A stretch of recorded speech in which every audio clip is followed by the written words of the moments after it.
Hello students, कैसे आप लोग। तो श्री राम एजुकेटर्स में मैं विकास कुमार सिंह आप सभी लोग का स्वागत करता हूं। और आज के इस वीडियो में हम देखने वाले स्टूडेंट कि जियो सिंक्रोनस और जियो स्टेशनरी सैटेलाइट के बीच में क्या डिफरेंस होता है। तो स्टूडेंट सबसे पहले हम बात करते हैं कि सैटेलाइट कितने टाइप्स का होता है। तो स्टूडेंट सैटेलाइट दो टाइप का होता है। अगर हम बात करें तो आर्टिफिशियल और नेचुरल। आर्टिफिशियल को फर्दर दो टाइप में डिवाइड किया जा सकता है स्टूडेंट। पहला टाइप होता है पोलर और दूसरा होता है जियो सिंक्रोनस। तो अगर हम बात करें स्टूडेंट कि पोलर सैटेलाइट कैसा होता है, तो पोलर सैटेलाइट की ऑर्बिट जो है वो पोल टू पोल चलता है, जैसा कि आप इस ड्राइंग में देख रहे हैं कि नॉर्थ पोल से स्टार्ट होगा, फिर वापस नॉर्थ पोल पे आएगा, पोल टू पोल चलेगा। जियो सिंक्रोनस सैटेलाइट की बात करें स्टूडेंट, तो जियो सिंक्रोनस का जो ऑर्बिट होता है वो इक्वेटर का ऑर्बिट होता है, मतलब ठीक इक्वेटर के ऊपर घूमता है। मतलब इक्वेटर वाला जो रिंग है इसके ठीक ऊपर घूमता है।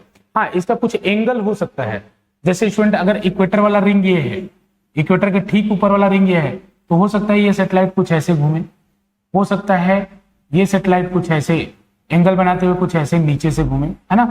तो ये कुछ एंगल बनाते हुए घूम सकता है, ठीक है ना। तो स्टूडेंट आप यहाँ एक बात सोच रहे होंगे कि मैंने जियो स्टेशनरी का तो बात ही नहीं किया, टाइप्स ऑफ सैटेलाइट में जियो स्टेशनरी को तो बताया ही नहीं। तो स्टूडेंट मैं बताना चाहता हूं कि इसलिए नहीं बताया क्योंकि जियो सिंक्रोनस का एक स्पेशल टाइप जियो स्टेशनरी कहलाता है स्टूडेंट। एग्जाम्पल क्या है इसका, तो स्टूडेंट जैसा मैंने आपको बताया कि जियो सिंक्रोनस सैटेलाइट का ऑर्बिट क्या होता है, इक्वेटर के साथ होता है। इक्वेटर वाला जो सर्कल है उससे बड़े सर्कल में जियो सिंक्रोनस घूमता है। तो स्टूडेंट ये ऊपर नीचे भी हो सकता है, जैसा आप इस डायग्राम में देख रहे हैं कि इसका ऑर्बिट ऊपर या नीचे भी हो सकता है। जब इसका ऑर्बिट ठीक इक्वेटर के ऊपर हो, जब जियो सिंक्रोनस सैटेलाइट का ऑर्बिट ठीक इक्वेटर के ऊपर है, जैसा आप यहां देख सकते हैं इस डायग्राम में भी ठीक इक्वेटर के ऊपर हो, तो ऐसे जियो सिंक्रोनस सैटेलाइट जिसका ऑर्बिट ठीक इक्वेटर के ऊपर होता है उन्हें जियो स्टेशनरी सैटेलाइट कहते हैं। ठीक है स्टूडेंट, जियो स्टेशनरी सैटेलाइट सारी है, मतलब जियो सिंक्रोनस सैटेलाइट सारी है, मतलब जियो स्टेशनरी भी जियो सिंक्रोनस है। तो स्टूडेंट याद रखना एक बात कि every Jio stationery satellite is a Jio synchronous satellite. Every Jio stationery satellite is a Jio synchronous satellite, but every Jio synchronous satellite is not a Jio stationery satellite. इसका मतलब student हर जियो stationery satellite जियो synchronous satellite है, लेकिन हर जियो synchronous satellite जियो stationery नहीं है। मतलब student देखिए, अगर इस तरीके से ऑर्बिट में कोई सैटेलाइट घूम रहा है इक्वेटर के ऊपर कुछ एंगल बनाते हुए, तो ये जियो सिंक्रोनस है, लेकिन ये जियो सिंक्रोनस है लेकिन ये जियो स्टेशनरी नहीं है। अब इसी में स्टूडेंट अगर ये इस तरीके से ऑर्बिट में घूम रहा है तो ये जियो स्टेशनरी भी है और जियो सिंक्रोनस भी है। तो आपको याद रखना है कि वो जियो सिंक्रोनस जिसका ऑर्बिट ठीक इक्वेटर के ऊपर होता है वो जियो स्टेशनरी कहलाता है। बाकी जियो सिंक्रोनस का ऑर्बिट अगर इक्वेटर का प्लेन ऐसे है तो ये ऐसे उसको तिरछा भी हो सकता है, लेकिन ये बिल्कुल स्ट्रेट होगा। तो इतना डिफरेंस आप समझ पाए कि जियो स्टेशनरी सैटेलाइट जियो सिंक्रोनस का स्पेशल टाइप होता है। तो आइए स्टूडेंट अब हम जियो सिंक्रोनस सैटेलाइट की कुछ बातें जान लेते हैं।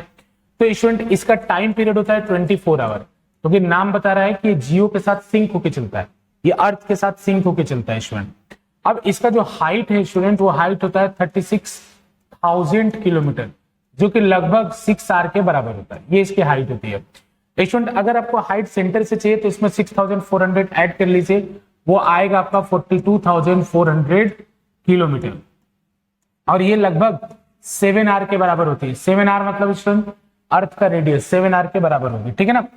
इसके ऑर्बिटल वेलोसिटी की बात करें स्टूडेंट तो इसका ऑर्बिटल वेलोसिटी होता है 2.3 किलोमीटर पर सेकंड। ऑर्बिटल वेलोसिटी मतलब वो अपने ऑर्बिट में किस स्पीड से घूमता है, 2.3 किलोमीटर पर सेकंड। स्टूडेंट इसको लॉन्च करने के लिए इसका जो लॉन्चिंग व्हीकल का नाम है उसका नाम है GSLV।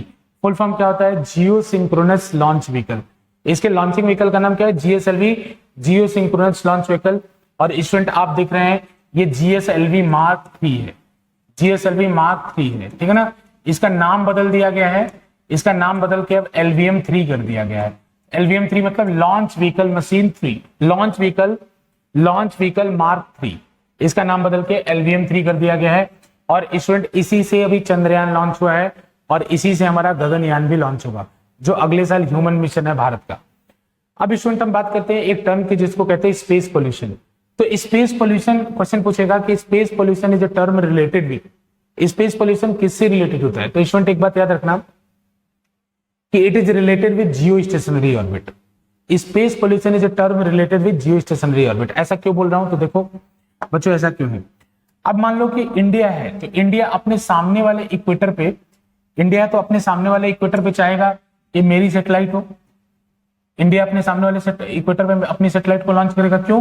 तो देखो स्टूडेंट, इंडिया ऊपर है, मतलब इक्वेटर के तो ऊपर है ना, तो इंडिया यहाँ पे और सैटेलाइट यहाँ पे, तो जब इंडिया इस तरह घूमेगा तो सैटेलाइट भी उसके साथ घूमेगा।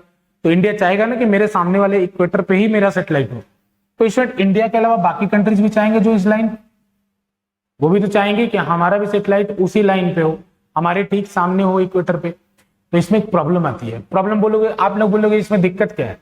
हाइट चेंज कर लेते हैं, आप भी लॉन्च कर लो, हम भी लॉन्च कर लें। तो स्टूडेंट अगर आप हाइट को चेंज करते हैं तो टाइम पीरियड चेंज हो जाता है, और अगर वो जियो स्टेशनरी होना है तो उसका टाइम पीरियड 24 घंटे ही होना चाहिए। तो हाइट को चेंज करने का कोई स्कोप नहीं है, ठीक है ना। तो यानी हाइट तो वही होनी चाहिए, मतलब हाइट वही होनी चाहिए, और इक्वेटर भी शेयर्ड है अलग अलग कंट्रीज के साथ। तो स्टूडेंट इस केस में हमारे पास स्पेस पोल्यूशन का टर्म आता है कि अगर बहुत ज्यादा सैटेलाइट एक टाइम पे आ जाएंगी तो वहां सैटेलाइट अगले सैटेलाइट को लॉन्च करना डिफिकल्ट हो जाएगा। तो इसीलिए बोला जाता है स्टूडेंट कि ये स्पेस पोल्यूशन हो गया।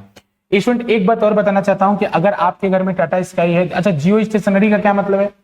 जो अर्थ से स्टेशन हो। तो मैंने बताया ना स्टूडेंट कि अगर ये आपका थंब मेरा अगर इंडिया है और ये इसके सामने का सैटेलाइट है, तो आप देख रहे हैं इंडिया के साथ साथ ही घूमेगा, इंडिया के साथ साथ घूमेगा। तो अर्थ के साथ ये क्या दिखता है? एक जगह पे दिखता है, इसलिए इसका नाम क्या है? जियो स्टेशन, मतलब अर्थ से स्टेशन दिखने वाला। तो स्टूडेंट जितना भी आपका टाटा स्काई है, सैटेलाइट कम्युनिकेशन है, वो सब इसी से होता है। टाटा स्काई, एयरटेल टीवी, आप छतरी लगाते हैं ना, तो जो छतरी लगाते हैं ना उसका फेस आप याद रखिएगा। अच्छा चलिए ये बताओ, अपना नोटिस कीजिएगा कि इंडिया में जितने भी छतरी लगे होंगे उनका फेस साउथ की तरफ होगा। अब बोलिए ऐसा क्यों है? तो स्टूडेंट ऊपर है नॉर्थ, नीचे है साउथ, तो इंडिया के साउथ में इक्वेटर है और इक्वेटर पे ही जियो स्टेशनरी सैटेलाइट होती है, ठीक है ना।